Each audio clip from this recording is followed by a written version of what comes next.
नमस्कार दोस्तों, हर्षित द्विवेदी एजुकेशन में आपका स्वागत है। मेरा नाम है विनीत सागर। डेली वन लाइनर्स और एग्जाम्स 24 सितंबर 2022। आज के इंपोर्टेंट वन लाइनर्स कौन कौन सा है चेक करते हैं। सबसे पहला, DGCA concerned over 5G roll out in India.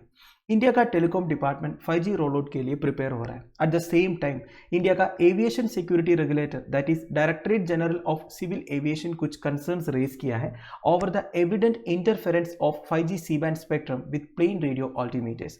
क्या है दोस्तों C band spectrum? Electromagnetic spectrum के बारे में आपने सुना होगा।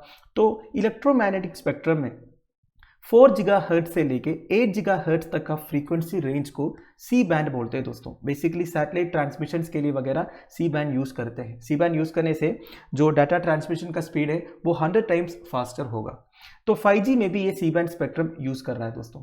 अब डीजीसी ने क्या कंसर्न्स रेज किया है? सी बैंड स्पेक्ट्रम में 5G जो फ्रीक्वेंसी रेंज यूज करने वाला है वो एरोप्लेन्स में जो रेडियो अल्टीमीटर्स फ्रीक्वेंसी रेंज यूज करते हैं उससे इंटरफेयर होगा करके। वैसे रेडियो अल्टीमीटर क्या होता है? It is a device that gives direct height about terrain data to very plane methods. तो बेसिकली एयरक्राफ्ट का अल्टीट्यूड क्या है सरफेस ऑफ द अर्थ से, ये बताने वाला एक इंस्ट्रूमेंट है दोस्तों रेडियो अल्टीमीटर। इस पे भी फ्रीक्वेंसी यूज होता है। तो रेडियो अल्टीमीटर की जो फ्रीक्वेंसी है वो 5G की फ्रीक्वेंसी के साथ इंटरफेयर होने का चांसेस है। इस तरह डीजीसी ने कंसर्न्स रेज किया है। पर एक्सपर्ट्स का कहना यह है दोस्तों, सी बैंड स्पेक्ट्रम की जो फ्रीक्वेंसी रेंज है बेसिकली 5G के लिए जो स्पेक्ट्रम यूज करने वाला है वो 3.3 गीगाहर्ट्ज से लेके 3.6 गीगाहर्ट्ज तक है। वेरास एयरक्राफ्ट रेडियो अल्टीमीटर्स जो फ्रीक्वेंसी यूज कर रहे हैं वो 4.2 से लेके 4.4 गीगाहर्ट्ज तक है। तो दोनों में 500 मेगाहर्ट्ज का डिफरेंस है, इसलिए कोई प्रॉब्लम नहीं है।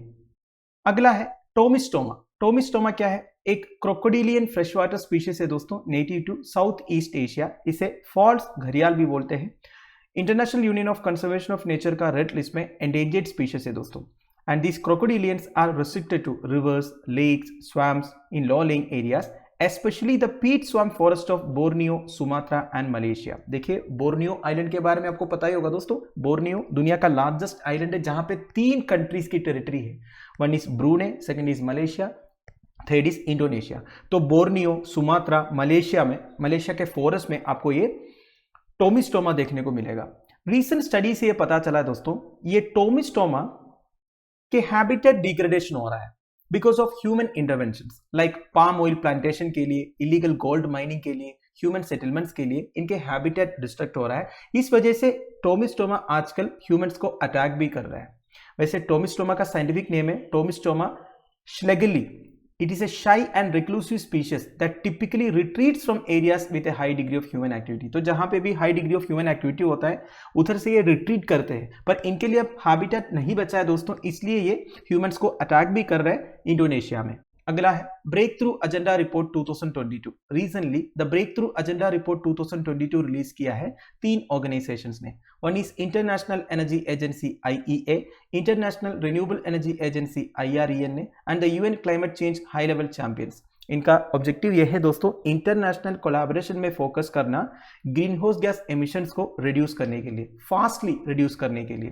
ठीक है, so it assesses progress on reducing emissions in 5 key sectors. तो 5 की सेक्टर्स में से एमिशंस को रिड्यूस करना होगा दोस्तों। One is power sector, second is hydrogen, third is road transport, fourth is steel and fifth is agriculture. देखिए इस पे power, road transport, steel and agriculture sector में से जो CO2 एमिशंस होता है उसके बारे में आपको पता होगा। थोड़ा सा डाउट हो सकता है हाइड्रोजन प्रोड्यूस करने का अलग अलग तरीके दोस्तों। एक है आप वाटर को स्प्लिट कर सकते हैं हाइड्रोजन एंड ऑक्सीजन में, उस तरह आप हाइड्रोजन कमर्शियल पर्पसेस के लिए प्रोड्यूस कर सकते हैं। Eight the same time fossil fuel से भी हाइड्रोजन का प्रोडक्शन होता है इंडस्ट्रियल एंड कमर्शियल पर्पसेस के लिए। तो ये सब रिड्यूस करने के बारे में बात किया जा रहा है दोस्तों। ठीक है, नाउ इंटरनेशनल एनर्जी एजेंसी के बारे में कुछ basic details. Autonomous intergovernmental organisation है, 1974 में एस्टैब्लिश हुआ था in Paris, France. International energy agency mainly उनकी एनर्जी पॉलिसीज के ऊपर फोकस करते हैं दोस्तों। तो इनके एनर्जी पॉलिसीज को 3E या फिर EEE भी बोलते हैं।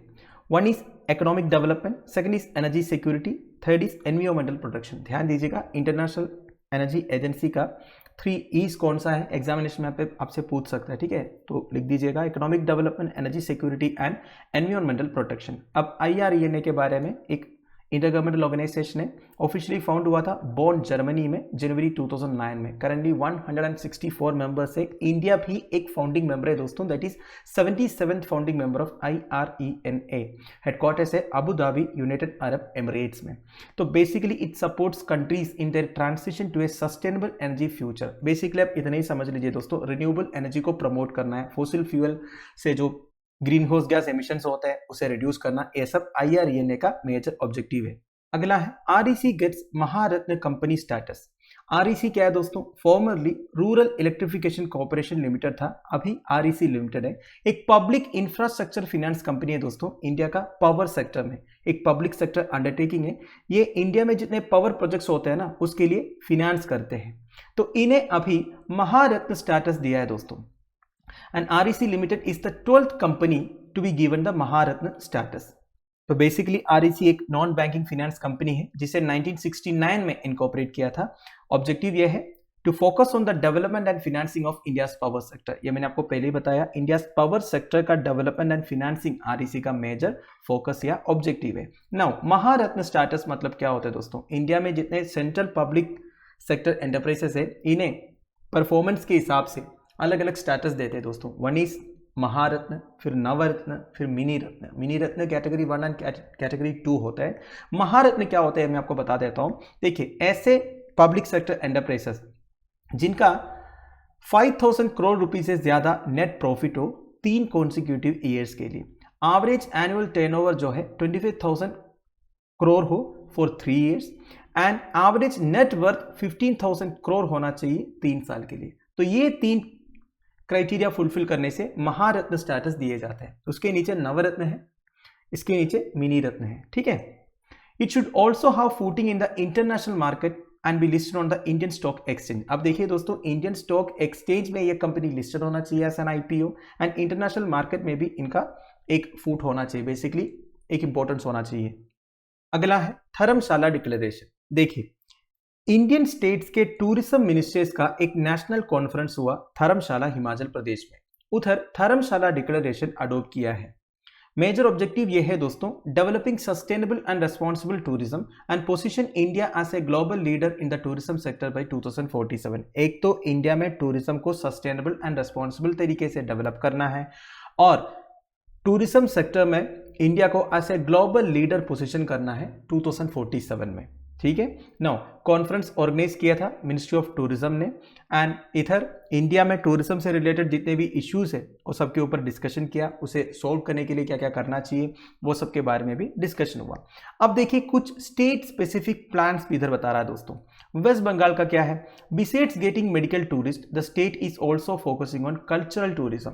मेडिकल टूरिज्म मतलब क्या होता है? देखिए, जब कोई पर्टिकुलर ट्रीटमेंट के लिए लोग दूसरे स्टेट विजिट करते हैं या फिर एक पर्टिकुलर सिटी विजिट करते हैं, उधर कोई मल्टी स्पेशलिटी हॉस्पिटल वगैरह होगा जहां पर ट्रीटमेंट होगा, उन्हें मेडिकल टूरिस्ट बोलते हैं दोस्तों, ठीक है।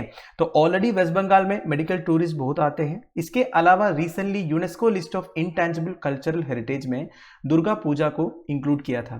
तो स्टेट कल्चरल टूरिज्म को भी डेवलप करने का प्लान बना रहा है। तमिलनाडु देखिए, Tamil Nadu pitched itself as a destination for medical tourism. देखिए, इंडिया में जितने पेशेंट्स आते हैं या फिर मेडिकल टूरिस्ट आते हैं ना, उसका 40% तमिलनाडु में आता है दोस्तों, ठीक है। तमिलनाडु में Vellore institute of cancer technology के बारे में आपने सुना होगा, और भी कई सारे मल्टी स्पेशलिटी हॉस्पिटल्स हैं तमिलनाडु में। Now Chennai, Vellore and Coimbatore get the maximum number of such visitors from countries in Middle East, UK, Pakistan, Bangladesh and Sri Lanka. तो देखिए, मिडिल ईस्ट से, यूनाइटेड किंगडम से, पाकिस्तान से, बांग्लादेश से, श्रीलंका से मेडिकल टूरिस्ट आते हैं दोस्तों तमिलनाडु का चेन्नई, वेल्लूर एंड कोयम्बतूर में, basically medical tourist. Final news, Uttar Pradesh legislature reserves a women only day. Uttar Pradesh legislature recently history बनाया है, उन्होंने एक दिन रिजर्व किया विमेन लेजिस्लेचर्स के लिए, तो वो अपनी प्रॉब्लम्स बता सकते हैं। तो the women members spoke on issues like crimes against women, inflation, unemployment etcetera, ठीक है। वैसे उत्तर प्रदेश लेजिस्लेटिव असेंबली में टोटल 403 मेंबर्स है, इसमें 47 वीमेन MLAs हैं, इंक्लूडिंग 22 फर्स्ट टाइम में से पहली बार जो MLA बने हैं, और लेजिस्लेटिव काउंसिल में 6 वीमेन है दोस्तों। वैसे लेजिस्लेटिव काउंसिल में 100 मेंबर्स हैं। इंडिया में कितने स्टेट्स में लेजिस्लेटिव काउंसिल्स हैं ये आप मुझे कमेंट बॉक्स में बताइए। तो दोस्तों दैट्स इट, आई होप आपको वीडियो इन्फॉर्मेटिव लगा होगा। लेक्चर की पीडीएफ एज यूजुअल आपको टेलीग्राम चैनल में मिल जाएगा, जिसका लिंक नीचे डिस्क्रिप्शन बॉक्स में प्रोवाइडेड है। Thank you for watching, bye bye, have a nice day.